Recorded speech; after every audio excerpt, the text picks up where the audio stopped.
Hello, I'm Tadas with Insomniac Next Door. Welcome to my channel. In this video, Andrew Cutler, Mercury Chelation Protocol Experience and Advice. I did it for 3 years. Got up to 200 milligrams of alpha-lipoic acid, ALA, about 20 milligrams of DMPS, and DMSA rounds. I didn't do too many, had too many symptoms. So eventually I hit a brick wall. I didn't get worse on the protocol than before I got started, but I certainly regressed to fatigue and exhaustion, and I had to quit. So I tried to considerably lower doses, but with the same results. So I'm going to tell you some good things, some bad things, and some of my advice. What would I do if I started it all over again? So let's start with a little bit of my overall experience, and I actually tracked all the rounds on my blog. If you go to Insomniac Next Door, you go to Mercury Chelation Therapy Journal, you'll find all my rounds detailed here. And you'll see I started with a tiny dose of DMPS on March 21st, 2018.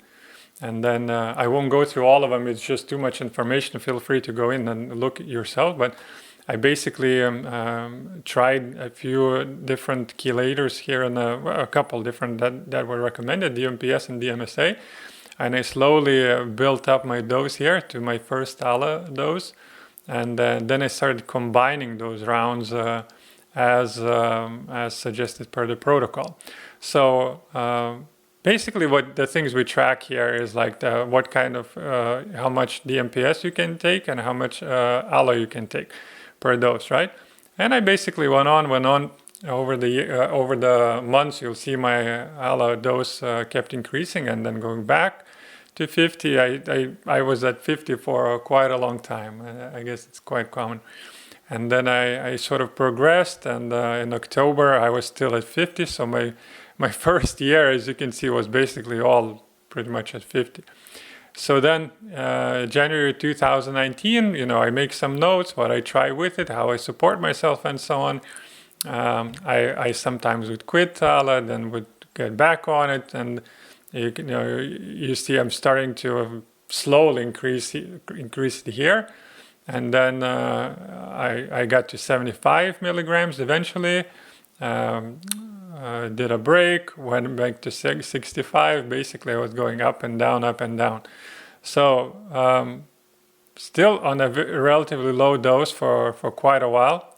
Even in my 72nd round, I'm at like 62, and then back to 75. In January 2020, I'm still at 62 and a half, and then I'm going to 75. And I keep going and with the same rate for a long time, as you can see. And suddenly I get to like 100, and then that's exciting, right? So like at 100 around, I'm at 112, and I keep moving upwards. And then at 110, I'm at 175, and then I have a record, and I say, hey, first 200 ALA dose ever. And that was my DMPS was still kind of low, and then I had to lower it again, lower it 150, keep it at 150 for a while, and then basically I just I said, look, I'm reducing it again. Took too long to recover. I did DMPS to mop up, so to speak. I went back to 100, and then I went back to at 50. And I said, I'm giving up. This is it. I was just too exhausted. I couldn't do it anymore. So one of the reasons is it was probably, I'm thinking it was winter time, and I get too weak in the winter time. But at that point, I just felt like 3 years was just way too long. And as far as my symptoms, you can see it also. I've detailed it all on the blog here. I had this heat, in my abdomen following meals, lots of digestion, lots of gut issues, and so on. just awful stress response and heart palpitations. That's in the beginning, right? Food sensitivities, thiols, salicylates, histamine, glutamate, lectin foods, gut, liver, just low bile, sluggish digestion, bloating. Everything was just slow. This pyloric valve dysfunction, constantly hurting and so on, and the sensitivity to cold and so on, constant lower back pain, prone to catch passing colds, unable to do any strenuous exercise, tinnitus, fatigue, extreme fatigue from adrenal crashes, frequent urination. So, it would take too long for me to go over the symptoms. So basically, just to keep a long story short, I did start sleeping better when I started Dala, and the sleep got deeper, and over time my fatigue levels have subsided. I basically stopped having these adrenal crashes. I was going kind of careful, but most of my symptoms still stayed after 3 years of chelation, and I felt like just totally giving up. I felt exhausted. So what happened? That's a good question, and that's something I've been asking myself for a long time. So overall, it was a long, grueling, rough journey. It was fatigue, sleepless nights, the fear, the trauma, really. It's just Mercury whole toxicity is very traumatizing, as you can probably know or tell by yourself, right? So first, some of the good things, right, about ACC protocol. So one of the biggest gifts that I got from this protocol was thiol, understanding about thiols, sulfur, but mostly thiols, and how I can avoid thiols to feel better. Basically, it's just, there's whole science behind how it clogs up your detox pathways and makes it basically kind of like a traffic jam in your detox system. Drainage system is a different word is, and just reducing and eliminating completely thiols was a big improvement for me. Understanding dumb phase and setting appropriate expectations. This is something awesome. This is something you get from ACC in quite a lot of detail. So understanding the amalgam removal process, the specs, the thoroughness you need to have in removing those specs, and making sure everything has been really thoroughly cleaned from your teeth and so on. Otherwise, you can have major problems down the road. Overall, how mercury impacts your health and the whole chelation process. ACC has a very useful avoid list, and that's basically some of the supplements and foods and everything you should avoid in order to complicate your chelation process and sometimes hurt yourself a lot and so on and so on. So basically, I avoided a lot of dangerous supplements that I would have probably used. Although, it's a double-edged sword, because you don't know sometimes what could be helpful down the road. Moderators, most of them very kind, nice, attentive people. They really give your time. On the forum, I'm speaking on Facebook, and you get a lot of useful advice from moderators and oftentimes the members, and so on and so on. Another good thing about Andrew Cutler protocol is that it's pretty relatively cheap. You get your supplements, your chelators are probably the most expensive, and then you get your support supplements. And overall, it's a relatively low cost protocol. Now, one thing before I forget, I have to mention that I couldn't have done it without selenium. And that's something that I tried some other rounds without selenium, and I couldn't handle them. I was just like, had to quit early. So that was very, very instrumental for me to take selenium in order to be able to handle the rounds. Okay, so now not so good stuff, right? Some of the negative things. And for this, I'm very likely to be booted from that forum on the Facebook. However, I just really feel like I need to say this, and some of you need to know so you can be aware and be prepared for it. It's not very encouraging, 3 years of chelation and so little progress for me. Just sucks. it just took too long and too little progress. And moderators even have been chelating for years and years and very far from healing. Most of them, there are some that seem to out and about, running around hills and so on, and but they're not completely recovered, from I understand. Maybe 2 or 3 when I was there, I saw that have moved on with regular life. So what we have is people who are struggling to chelate, giving chelation advice. I know, and there's about 80,000 and very limited.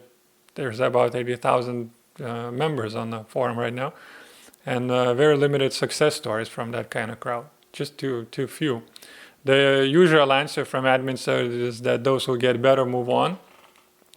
But what they don't say is that those that get worse also move on. And they never speak up.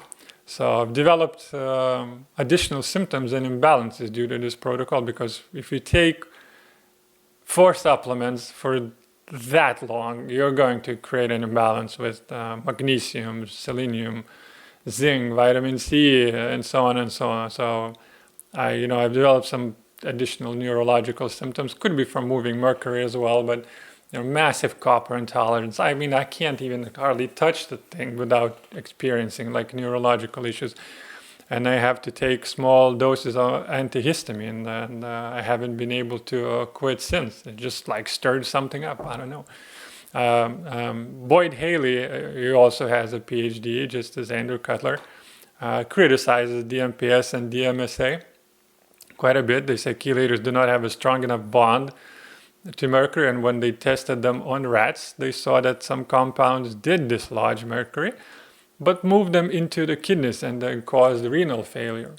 So these DMPS and DMSA chelators were invented in the 1930s and 1940s by Russians and Germans, and this was almost like 100 years ago, and we're still using them.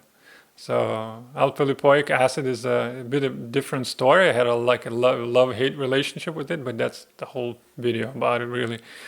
So protocol seems to be set in stone with Dr. Cutler after his passing. New advances and empirical evidence is not being integrated into the protocol. Whatever new comes up, there's nobody really challenging it and trying to improve it.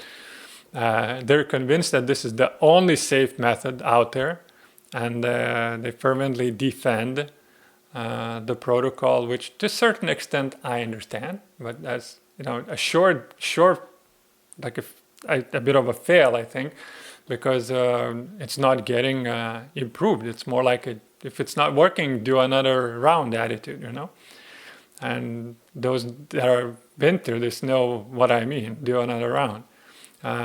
Off-topic comments are turned off, and anything that's not part of the protocol not welcome.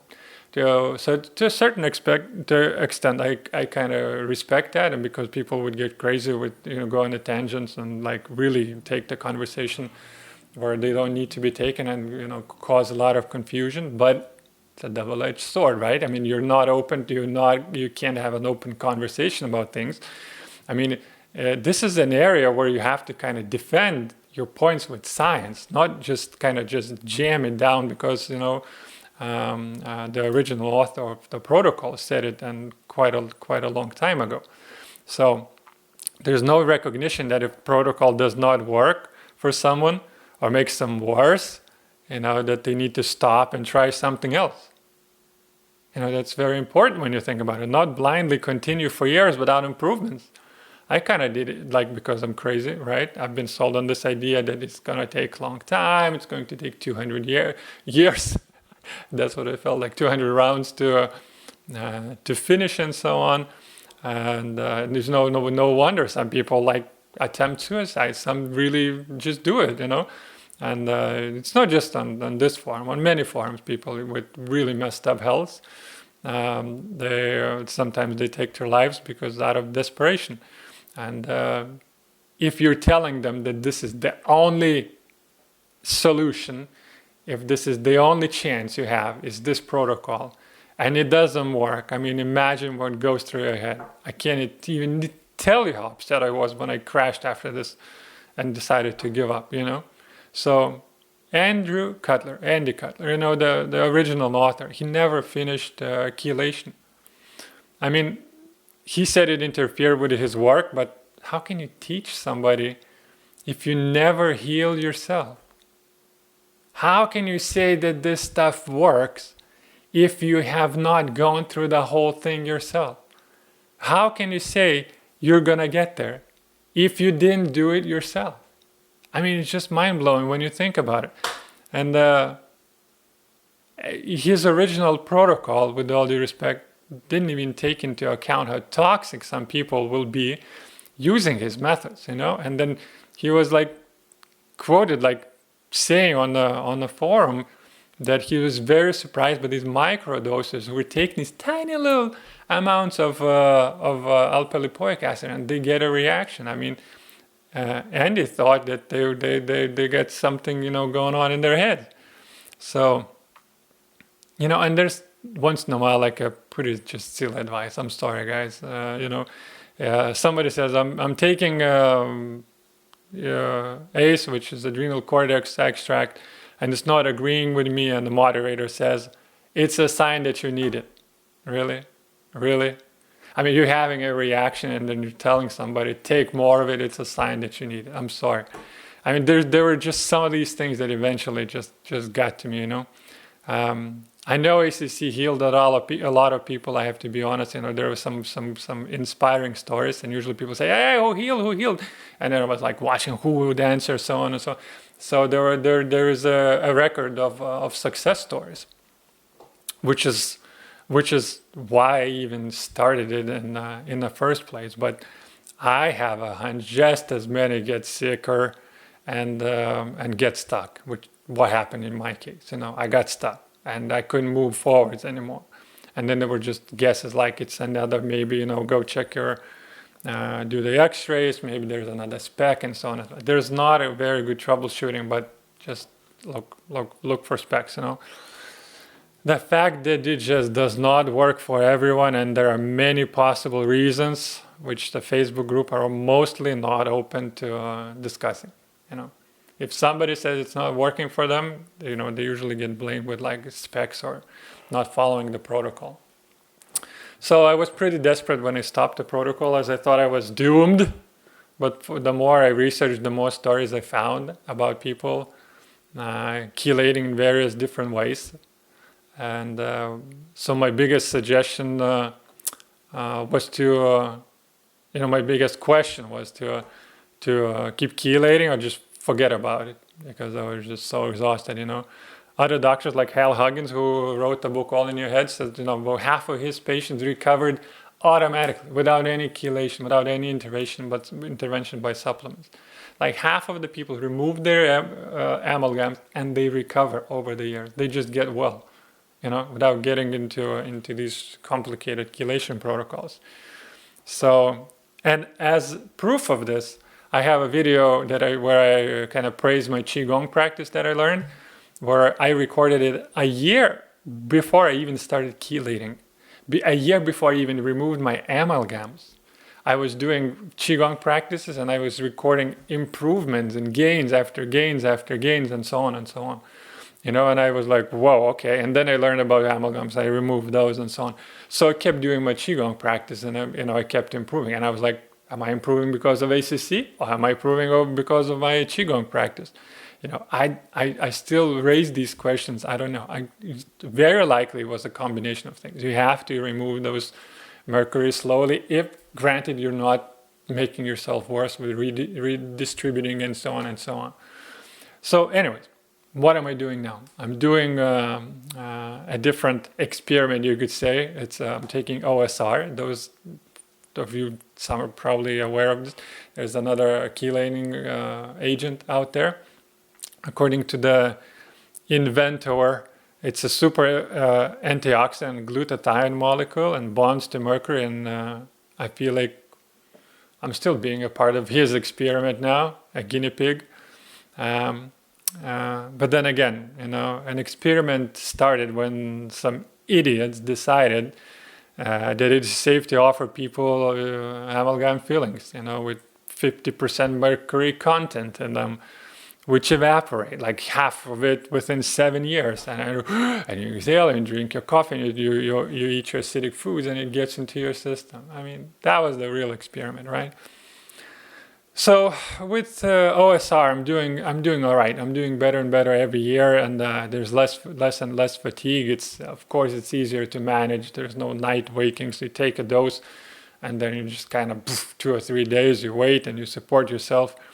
It's not a guarantee that everybody will handle OSR well as well. I guess I did quite a bit of work with ACC. That's why I was able to start with OSR. But even still, again, tiny doses. You can watch my video with it, and I kind of grew with it.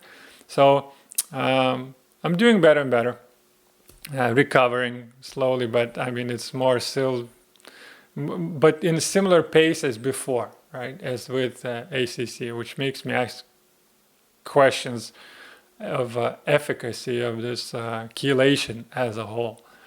So I managed to figure out the triggers and find of ways to supporting my body, and that's probably made the biggest difference. That I, over so many years, like I don't know, like 6 years, I've tested and experimented so much that I find it narrowed down to a few things that work for me to support myself, to chelate, to recover faster from those fatigue days, and so on and so on. So I'll record another video, otherwise this will be too long, how I support myself during Mercury chelation. And so my advice is ACC does not have a monopoly for Mercury chelation. The protocol is not perfect, and could use someone with similar qualifications as Andy Cutler to keep developing it. That would be great, especially the redistribution part, where it really needs to be addressed. I mean, you stir up a lot of mercury when you chelate. A redistribution, I guess, is inherent with any sort of chelation process. But there's an ACC protocol minimizes it to an extent, right? With it round and so on, you do it for 3 days. But I would definitely find somebody who could study this further and develop ways to minimize the redistribution even further. So if I was to continue with ACC, I would add the protocol to the protocol binders.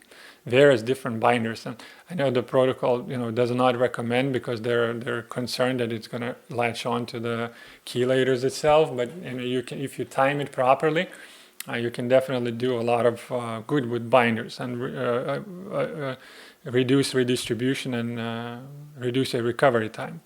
So also really stress on this fact that your bile is recirculating. I mean, you're pulling up a lot of toxins into your bile, and if you're not clearing bile or you're not producing bile, I mean, it keeps recirculating and it keeps redistributing constantly. So you finish around, you transported some mercury out, but if it stays in the bile and it doesn't get bound up with things, it's gonna recirculate and redistribute. So now I use like Tutka and some other things and some botanicals that I will explain in the different videos. At a point, I was able to progress with less side effects with ACC. I realized that I was taking chaga. I didn't know that, but I even recorded it. I was like, hey, chaga, that's great. What's happening? Why am I doing better? And chaga is a bile booster. Very useful supplement. So if it does not work, at the end of the day, just try something different, right? There's different ways to chelate. Now, mercury may not be the root cause, but a chain down the cascade of things that usually start with the gut and microbiome, compromised detox pathways due to low stomach acid, infections, viruses. There's like a whole enchilada. It's also true that mercury will invite all these other conditions, and it develops long-term symbiotic relationship with them. So, and then bottom line, guys, is this is a wild area of science. I just can't believe that at this day and age we still cannot proper clinically establish heavy metal toxicity and do not know everything there is to know about effectively removing them from our bodies.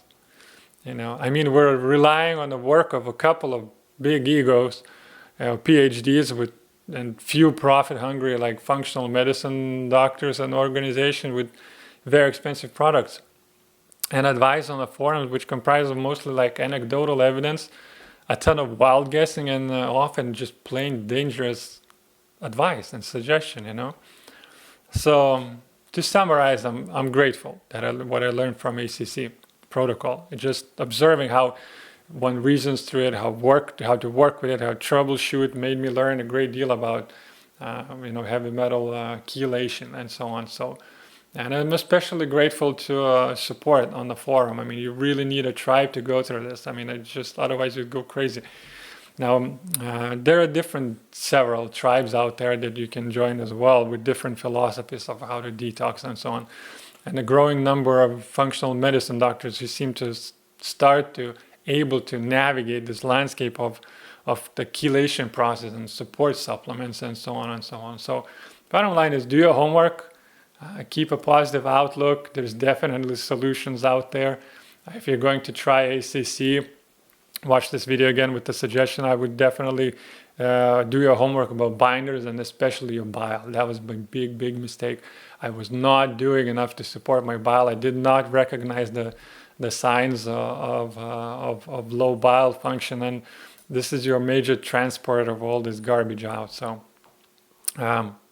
that's it for now. If you have questions, feel free to leave me questions in below the video, or I usually update some of this information on my blog on a blog post. So if you want to go and look for updated information, you're welcome. So happy chelating. I hope you're sleeping better, and I'll talk to you next time. Bye.